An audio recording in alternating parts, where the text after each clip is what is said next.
Practice set 2.2 algebra class 10 state board. Question number 1, हमें क्या करना है, फैक्टराइज करना है। तो देखो फैक्टराइज कैसे करते हैं, मैं बेसिक मेथड आपको बताती हूँ। जो भी फर्स्ट और लास्ट टर्म है उसको पहले मल्टीप्लाई करना होता है, मतलब फर्स्ट टर्म का जो कोएफिशिएंट है यहाँ पे 1 है, राइट, उसको मल्टीप्लाई करना है कांस्टेंट टर्म से। तो 1 का मल्टीप्लाई 54 से किया तो कितना आ गया 54। अभी 54 को ऐसा फैक्टराइज करना है, इस तरह से फैक्टराइज करना है ताकि वो प्लस या माइनस करने के बाद -15 है। तो देखो मैं पहले फैक्टराइज करके आपको दिखा देती हूँ। 2 2 जा 7 जा, ठीक है। अब देखो, अब मुझे ऐसे में इसमें कुछ तो भी ऐसे अरेंजमेंट करना है ताकि मुझे क्या आ जाए, मुझे 15 आ जाए। तो देखो 3 3 जा 9 और 3 2 जा 6, राइट। तो 9 + 6 करूँगी मैं तो कितना आएगा 15 आ जाएगा, राइट। तो ऐसे हमें कॉम्बिनेशन चूज़ करना पड़ता है। यहाँ पे मुझे इजीली मिल गया, कभी कभी नहीं मिलता है तो हमें दूसरा कोई कॉम्बिनेशन ट्राई करना पड़ता है, ठीक है। तो अब मैंने ले लिया दो टर्म 9 और 16, लेकिन मुझे देखो नेगेटिव में आंसर चाहिए। तो मतलब मुझे -9 लेना पड़ेगा और -6 लेना पड़ेगा, तभी मैं दोनों को ऐड कर पाऊँगी। तो इसलिए मैं यहाँ पे लिखती हूँ x² - 9x - 6x + 54 = 0। कॉमन ले लेंगे हम लोग। देखो कॉमन क्या है इसमें, कॉमन हमें दिख रहा है कि x कॉमन है, तो x - 9। यहाँ पे कॉमन क्या है, यहाँ पे भी 6 हम लोग कॉमन ले सकते हैं और यहाँ पे 9 आ जाएगा = 0। देखो यहाँ पे नेगेटिव है तो यहाँ पे भी नेगेटिव है, माइनस माइनस तभी जाके प्लस आएगा। और जब दोनों ब्रैकेट में हमें सेम चीज़ें मिल जाती है तो हमें हिंट मिल जाता है कि हम लोग सही जा रहे हैं। तो यहाँ पे अभी एक ब्रैकेट में x - 6 आ जाएगा और दूसरे ब्रैकेट में x - 9। तो x = 6 और x = 9। सेकेंड क्वेश्चन कर लेते हैं। क्या है, x² + x - 20 = 0। तो अब हम क्या करेंगे, देखो फर्स्ट और लास्ट टर्म को हमने मल्टीप्लाई किया तो 20 का 20 ही आएगा। यहाँ पे इसका कोएफिशिएंट 1 है, 1 का मल्टीप्लाई 2 के साथ तो -20 ही आएगा। अभी 20 को हम फिर से फैक्टराइज करके चेक कर लेते हैं ताकि हमें आंसर प्लस माइनस करने के बाद 1 आ जाए। देखो x का कोएफिशिएंट क्या है, कुछ नहीं है, मतलब 1 होता है ना। तो हम लोग कर लेते हैं 2 10 2 5 5। देखो ये 5 है और ये 2 2 4, तो 5 में से 4 गया तो हमें 1 मिल जाएगा। तो मतलब ये दो नंबर हम ले सकते हैं, पर हमें सब्ट्रैक्ट करना है तो उस हिसाब से हमें नंबर वाइजली लेना पड़ेगा। तो 5x - 4x - 20 = 0। तो देखो साइन मैंने अलग अलग रखा है, अलग अलग रखूँगी तभी मैं सब्ट्रैक्शन कर पाऊँगी, इसलिए मैंने दोनों के साइन अलग अलग रखे हैं। और आंसर मुझे पॉजिटिव में चाहिए, इसलिए मैंने बड़े नंबर को पॉजिटिव साइन दे दिया है। कॉमन क्या होगा, x कॉमन होगा, x + 5। यहाँ पे कॉमन क्या होगा, 4 कॉमन होगा, x + 5 = 0। दोनों ब्रैकेट में सेम आ गया तो हम सही जा रहे हैं। x - 4 और यहाँ पे x + 5, तो x = 4 और x = -5। थर्ड क्वेश्चन करते हैं।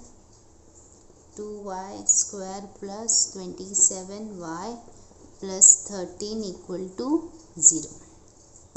देखो पहला रूल क्या है, जो फर्स्ट टर्म है और फर्स्ट टर्म और लास्ट टर्म को हमें मल्टीप्लाई करना पड़ता है उनके कोएफिशिएंट को। तो 13 2 जा कितना आ जाता है, 26 आ जाता है। 26 को हम ऐसे फैक्टराइज करेंगे ताकि प्लस माइनस करने के बाद 27 आ जाए। तो देखो बहुत ही सिंपल सी बात है, 26 × 1, 26 × 1 करेंगे तो हमें 26 आएगा और 26 + 1 करेंगे तो हमें 27 आ जाएगा। इसलिए हम कौन से दो नंबर चूज़ कर रहे हैं, 26 और 1 को। तो यहाँ पे लिखते हैं 2y² + 26y + y + 13 = 0, राइट। क्या कॉमन आ रहा है, 2 आ रहा है और y भी आ रहा है, तो 2y, यहाँ पे y बचेगा, यहाँ पे 13, यहाँ पे 1 ले लेते हैं, y + 13 = 0। तो ये क्या हो जाएगा, y + 13, ये हो जाएगा 2y + 1। तो y इक्वल टू -13 और y इक्वल टू -1/2। देखो अब यहाँ पे हम क्या करेंगे, पहले इसको रीअरेंज कर लेते हैं। 5m², ये 22m इधर आएगा तो -22m और ये -15 इक्वल टू 0। तो फर्स्ट और लास्ट टर्म को जब मल्टीप्लाई किया तो कितना आ जाएगा, 15 5 जा 75। तो 75 को फैक्टर कर लेते हैं। 5 1 जा 5 जा 5 3 जा, ओके।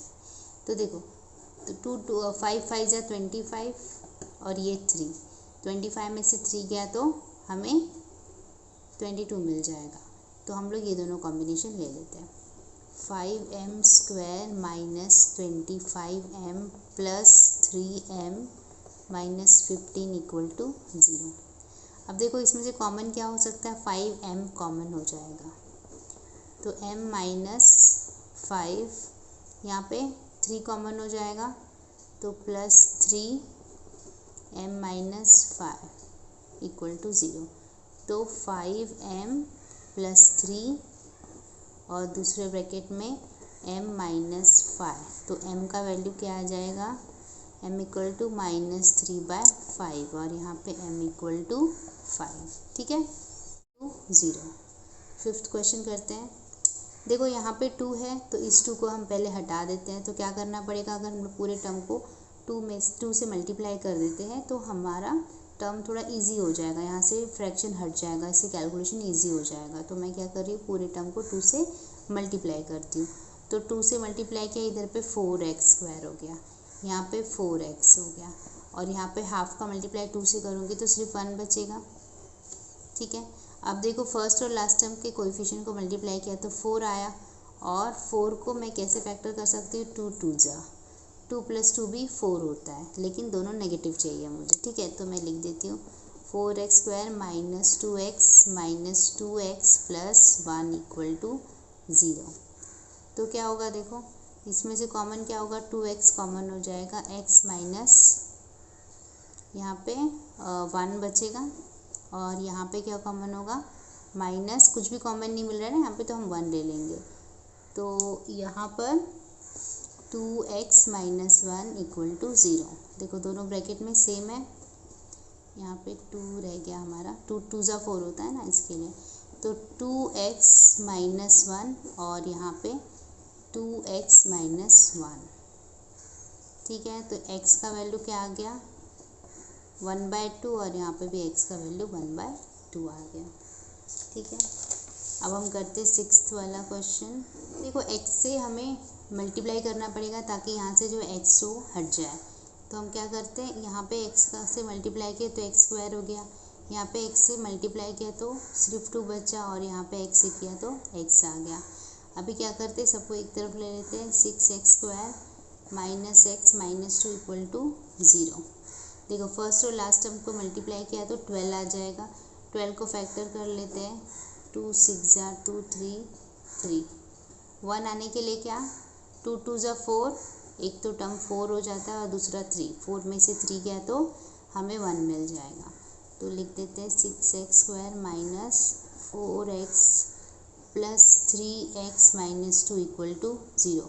क्या कॉमन है, 2x कॉमन है तो 2x ले लिया बाहर, यहाँ पे 3 आ जाएगा, 3x आ जाएगा, यहाँ पे 2, यहाँ पे 1 ले लिया तो यहाँ पे 3x - 2 इक्वल टू 0। तो यहाँ पे क्या होगा, 3x - 2 और यहाँ पे 2x + 1, तो x का वैल्यू 2/3 और x का वैल्यू -1/2।